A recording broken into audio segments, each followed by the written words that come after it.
يا مساء الخير. النهارده جايه اتكلم عن اكتر شخصيه انا بحبها، واكتر شخصيه موهوبه، واكتر شخصيه قدمت لنا العديد من المواهب.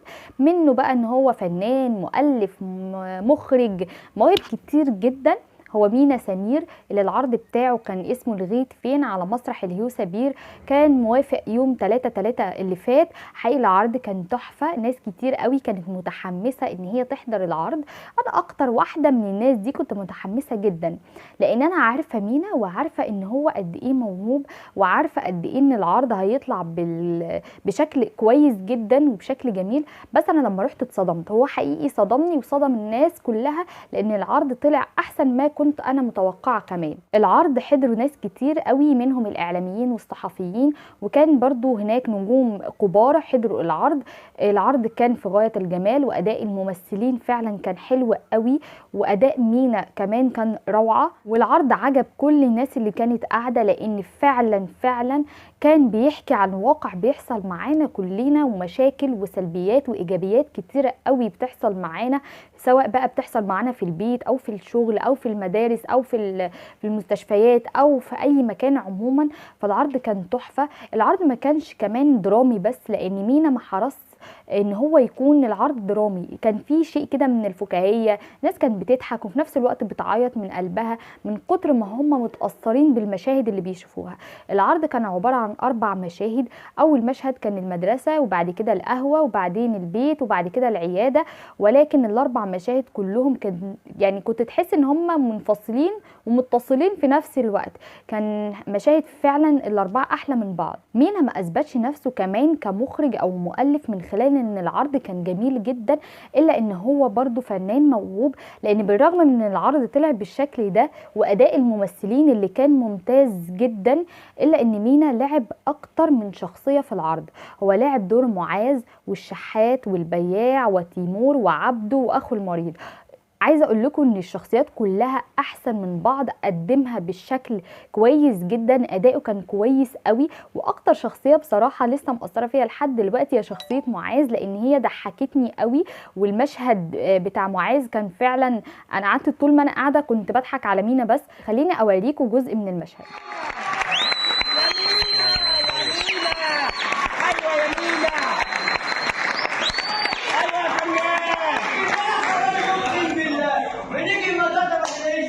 مدرسة لا حول الله يا رب. في اخر الحصه الله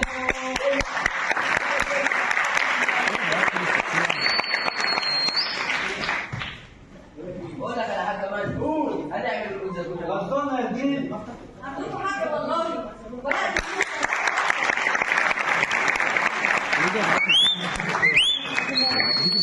على اساس بقى ان انتوا الاثنين افضل، لو المدرسين زرعوا هتفهموا حاجه يعني. على اساس ان انتوا اصلا فاهمين كده. اسكتي بقى، اسكتي اسكتي وقت ما انا عايز امشي، وقت ما انا عايز. ايوه يا خولي، محدش يقول لي مواعيد عشان انا بتخيل. ايوه يا خولي،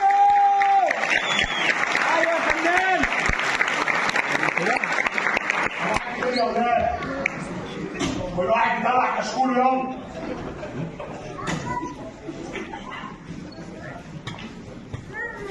درس بتاعنا درس فين؟ كشكيل في ايه؟ ما تقدرش ولا يا ابني. ايه يا معاذ؟ حبيبي حبيبي الحمد لله. فين الكشكول؟ كشكول ايه؟ هو انا يا ابني باجي المدرسه هنا بدرس لكم ايه؟ ده بتدينا يعني يا استاذ. الله ينور عليك. ولا معاذ انا استاذ. الله يا ابني المدرسه كلها ما فيهاش غير معاذ واحد كده. عايز يا معاذ؟ عايز يا استاذ. انا الاستاذ، انا الاستاذ. عايز يا استاذ. يا عايز يا استاذ.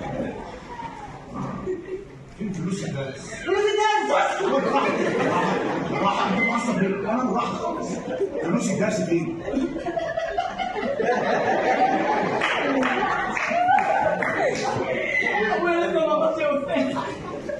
بس بكره باذن الله، بكره الاسبوع الجاي، الاسبوع الجاي بكره باذن الله، الاسبوع الجاي اكون عندي بكره ولا الاسبوع الجاي؟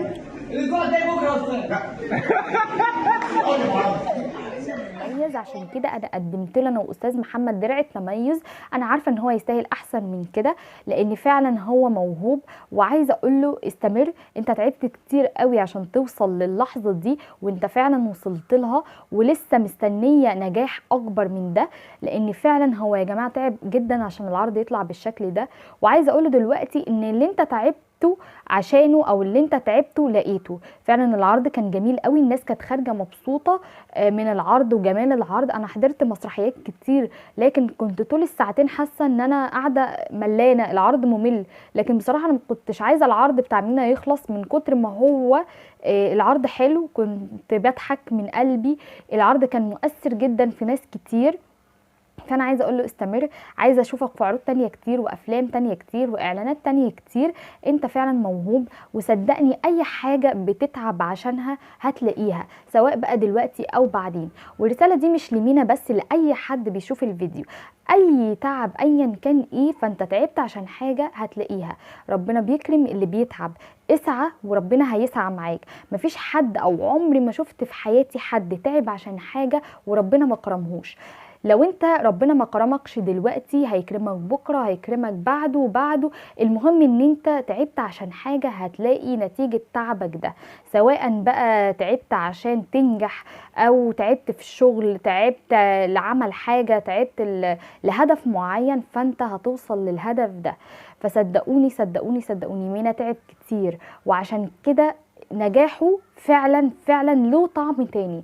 البني ادم لما بيتعب عشان حاجه معينه والحاجه دي يوصل لها، بيبقى طعم النجاح بيمحي التعب، بيمحي التفكير، بيمحي العياط اللي البني ادم فضل يعيطه من كتر ما هو تعبان للحاجه دي.